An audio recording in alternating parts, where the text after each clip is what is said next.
Char! Hello mga kababayan, this is Ron. You are watching again my special vlog for today. Ayusin mo, For today's episode, so kasama No ko si pressure. Madam Cres. Thank you, Madam. Ayan. So, I know this will be a different vlog, guys, kasi as usual, na mga napapanood dito sa mga vlogs ko, ay buhay ng mga expats, paano yung naging proseso para makapunta sila ng Croatia. But on this episode, guys, it will be a different vlog. So, thank you, Madam. Kasama ko po ang isa sa mga first lady. Ayusin mo, ayusin mo. Ang mga pioneer talaga dito sa Dubrovnik, Croatia. Ano pa? Kulang. Diba? Joke. Isa sa mga respetadong pamilya dito. Pinakamaganda. Ayusin mo. Pinakamaganda. May mic tayo. So, ikikwento namin sa inyo, or ikikwento ni Madam Cres, yung naging buhay niya 15 years ago hanggang sa ngayon. Lalo na alam ko na, syempre, we are all aware na ang dami ng nagkakaroon ng pamilya. Yes. Dito sa Croatia. And I think it's a perfect vlog, Madam, kasi finally, kasi gusto ko talaga malaman paano yung naging buhay ninyo, paano po yung mga pinagdaanan ninyo bago kayo mismo maging permanent resident. Oh my goodness. Dubrovnik, Croatia. So, i-share sa inyo ni Madam yan. But before anything else, if you have,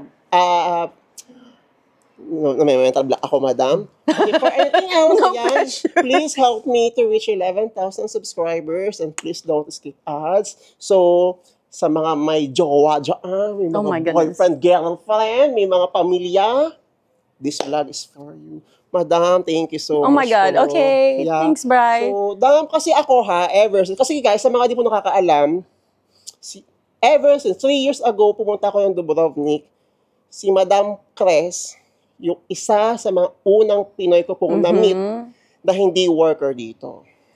Reyna. Madam Cres, ang tawag ko, di ba? Siya yung talagang unang nagpakilala sa akin ng buhay dito sa Dubrovnik. And curious kasi ako, Dam, paano po yung buhay ninyo 15 years ago? May mga Pinoy ba dito sa Dubrovnik? Paano po kayo nagtaguyod ng pamilya dito? And ikaw po as mayroong asawang Croatian and a permanent resident dito, ano po yung mga benefits na nakukuha ninyo? Oh, yes, that's very interesting, sa actually. Dubrovnik, lalo na ang dami ngayong, syempre, guys, wag yung mamasamain, okay? This is like an idea for you, lalo na may mga ang dami ko nakilalang may boyfriend, talaga, girlfriend na Croatia. So, Madam, ikwento mo naman sa amin. Okay. Paano ka nagsimula sa Croatia? So, nung dumating ako dito, first ko na punta dito is 2010, actually. Pumunta ako ng tourist visa dito. Tapos, yung husband ko is Croatian citizen. Tapos, nagstay ako ng 3 months for tourist visa. Tapos, the next year, I stayed for good. Ang una namin ginawa is we did a tourist visa kasi walang fiancé visa sa sa Croatia eh. So we were like advised na mag-apply ng tourist visa. Then after that, we did a permanent resident. Like we got married, like we did all the process. I think it's the same yung process ng filing na mag-asawa, like mag-file ng marriage sa Croatia 15 years ago and this time. For me, nung dumating ako dito, wala akong kilalang Filipinos. But after a year, I met somebody. But nakatira kasi ako sa sa Jupa. So parang ang Dubrovnik kasi maliit lang siya pero malaki. I don't know paano i-explain. Parang ganun, parang ibang municipality or whatever, kung ano ba i-explain ko dyan. But so, ang daming struggle kasi language first. Tapos, ako yung pinaka-isa sa mga foreigner na naka-asawa ng Croatian. So, people are, parang overwhelmed din sila na merong like Asia na pumunta dito, which is good actually. Kasi, ang dami-dami kong nakitang mga domestic people na they're very welcoming. They're very, meron akong hanggang ngayon, masasabi kong talagang magandang relasyon sa mga lokal noon at hanggang ngayon. Kasi ang ganda lang ng ng pagdating ko dito, parang alam mo yung fresh na Tapos, ang struggle is, sabi mo, Bri, like, pareho din yung mga, I don't know kung ano yung process ng, let's say, pagiging permanent, but it took me 5 years bago ako pwede maka-apply ng citizenship. Then, after citizenship, first permanent, temporary stay, then permanent stay, then a year after, pwede ka na mag-apply ng citizenship. Ang maganda kasi nung meron ka ng citizenship is ang dami mong benefits. Like for example, may health benefits ka na, which is like lahat yung provide sa mga lokal na po-provide din sa inyo, sa akin, for sure. Meron akong 3 anak na mga lokal, nagsasalita na din ako ng Croatian, nakako-communicate ako, but ang lahat ng masasabi ko sa mga, alam mo yung mga nakapunta dito, nakapag-asawa, lalo nakapag-asawa or alam mo yun, nagtatrabaho, like, try talagang mag-learn ng Croatian, like basic. Kasi na-appreciate yun ng mga lokal, na-appreciate nila na nagtatry kang magsalita ng lingwahe nila. At ayun, yung mga ang mga lokal napaka-appreciative nila when it comes to na natututo kayo ng language nila. At saka, sa totoo lang, madami akong mga lokal na gustong-gusto nilang mga Filipinos. Kasi, madami ng mga foreigners din na nagtatrabaho dito, pero lahat positibo talaga naririnig ko na yung mga Pilipino, kahit saan siguro tayo ilagay sa buong mundo, no? Natin, yung humility natin, ang grounds, ang values natin as a Filipinos, work, mga talagang masisipag. Nandun talaga yung values natin kahit saan tayo ilagay. And sana, pagpatuloy natin yun kasi parang masaya ako, to be honest, na naririnig ko every time yun sa mga lokal na mga kakilala ko. Ano pa ba? Madam, paano niyo po nadi-differentiate yung 15 years ago. 15 years, lalo na ngayon, padami po ng mga Pinoy sa Dubrovnik. 15 years ago, kasi di ba sabi ko ako lang, like, meron namang iba, pero sa Jupa, ako lang yung isang Filipina.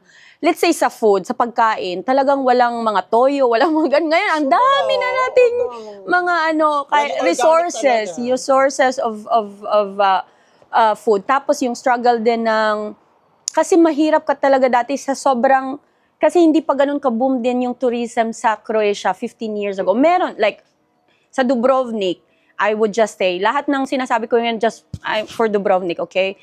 Pero 15 years ago kasi, hindi pa ganun ka talaga ka-boom yung tourism.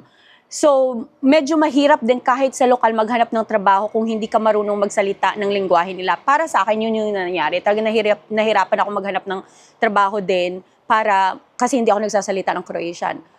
Pero ngayon kasi, ang malaki na yung parang choices, malawak na yung choices ng kung saan ka pwedeng magtrabaho. And mas siguro kasi din ang daming Filipinos, mas open na yung mga tao din, hindi na yung may isang Pilipino, yung parang hindi na yung ganon.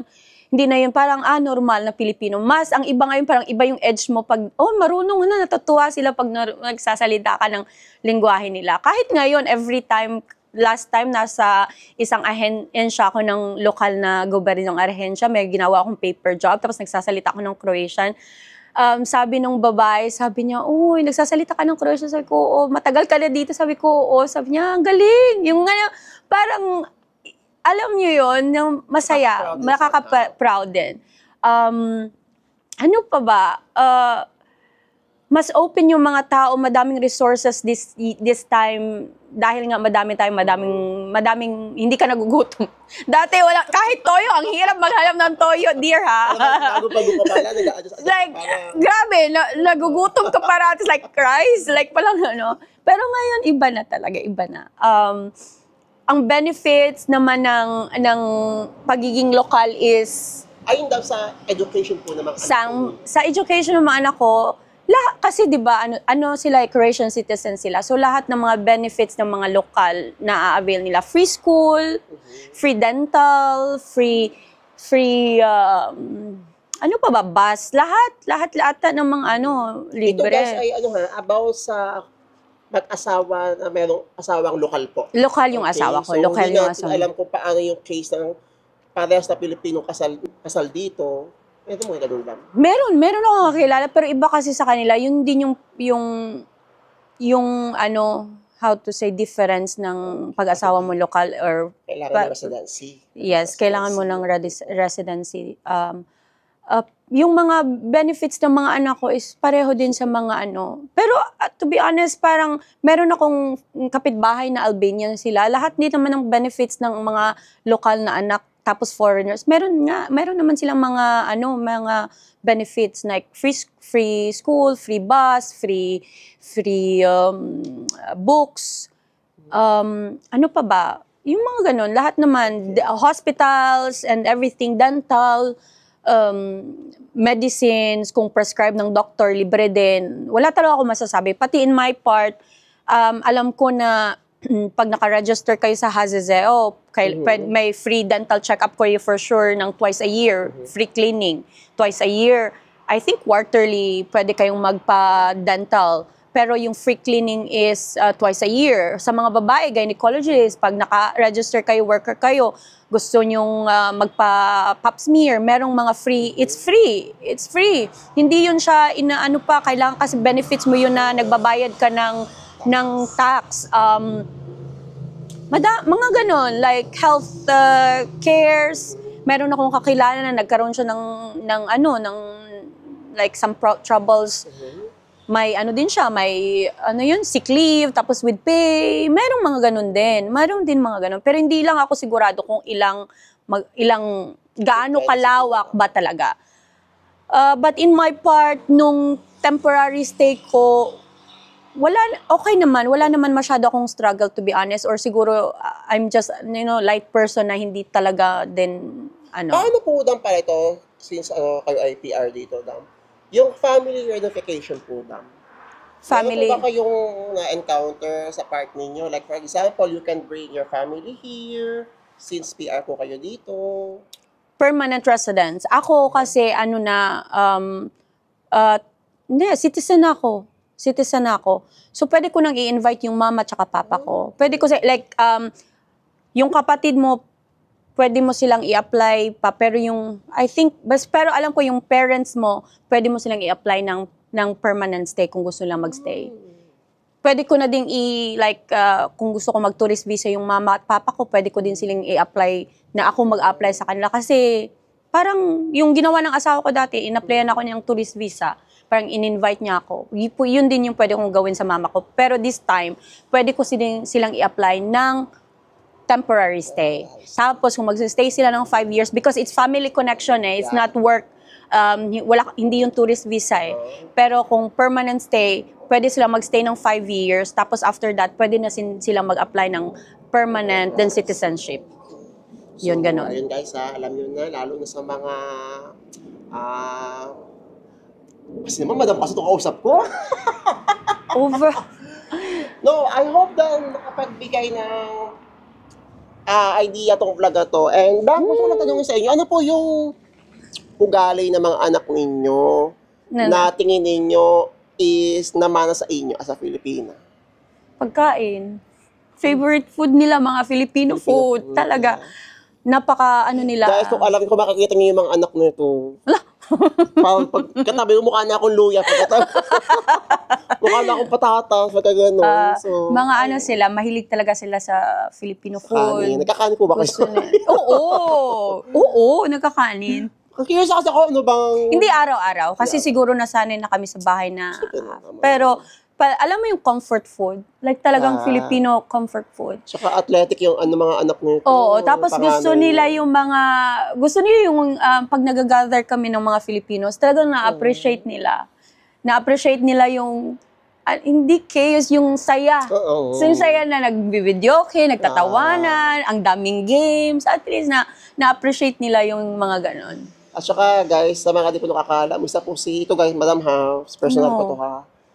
Isa si Madam Cres sa mga, ang dami-dami yung tutulungan dito, mga lalo na ako, especially talaga ako, noong mga panahon kailangan ko ng part-time, one call away lang si Madam, tapos yung mga, basta ang dami, personal and outside personal, sobra down. Di ako nakakapag-thank you sa'yo ng super duper. Grabe, grabe. And Parang ano if you will see bakit tayo magkasama, well, nandito lang naman kami sa mansion niya. Hoy, hindi. And you will see, I will maybe put the link ng kanyang Airbnb.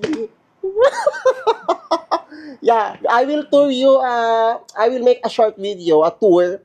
Kung kayo ay may mga plano mag-travel sa Dubrovnik, kung kayo ay couple, perfect ang view ng Airbnb. Pakita mong view. Parang view. Yeah, kita-kita ang Old Town, kita-kita ang Lokrum Island. Very accessible sa lahat. Yun, bus stop na, tapos papunta na yan. Here sa Tuktok. Tama ba? Anong tawag dito, Dam? Plotche. Balcony. Yeah, ito yung master's bedroom. So, ayun, di ba? Kung kailangan ko na naman ng part-time, mag-cleaner na naman ako, may Hindi, alam mo, I'm so, di ba sabi ko Bri, gusto kong, ikaw kumuha ng, kasi, sabi ko, Bri, napaka-artistic mo. Like, no, sabi ko talaga sa kanya, believe in yourself, like, sabi ko sa kay Brian, sabi ko, Bri, hindi naman ganun kataas ang expectation ko, charot. Pero sabi ko, try mo lang kasi it will open you, kasi madami din ako makilalang may mga apartments, may mga, alam mo yun, nasa Si Madam, yung pinaka-unang Pinoy na naniniwala. Grabe. Hindi. Sabi ko sa kanya, Bri, i-try mo kasi pag meron ka ng portfolio sa ganitong field, meron akong ganito, ipakita. Akala ko bang portfolio ng mga Hindi, portfolio sa mga gawa mo. Pwede mo na kasi yung ipakita na parang, gawa ko to. Yung ganon. Sure, nagsabi sa akin. Sabi ko, di ba? Sabi ko, gawin mo yun kasi it's always an opportunity na kahit not like something, but it will open something door for you na maging inspiration mo.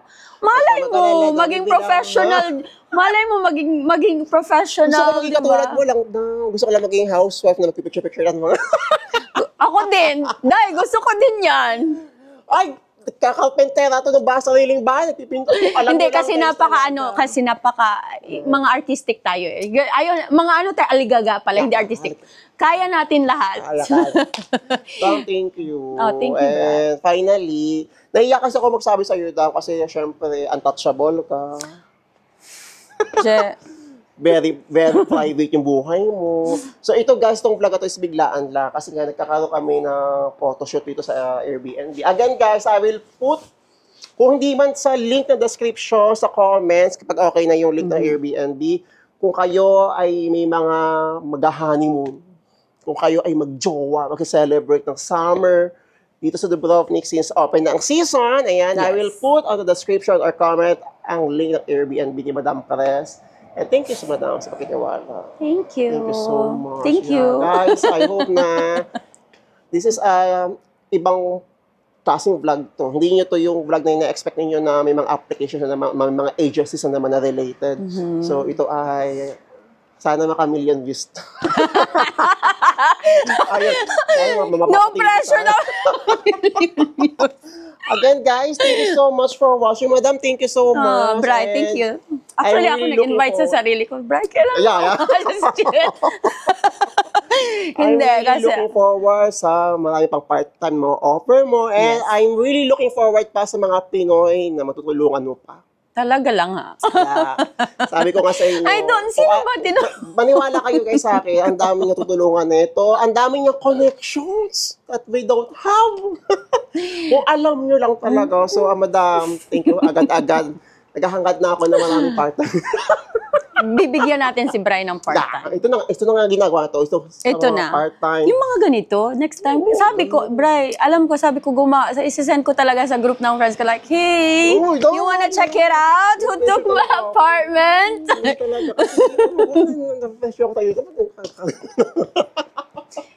Pero use your charm all the time. No! Use your talent. Like, talent mo.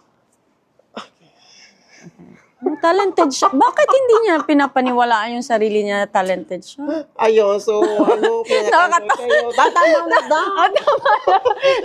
Sige na, bye-bye. Okay, let's go. Bye! Thank you guys for watching. If you have any more questions or suggestions, i-comment nyo lang. Bala nyo yan ang ating maging next content dito sa ating channel. Bye. And Madam, again, thank you. Thank you, Brad. We will make sure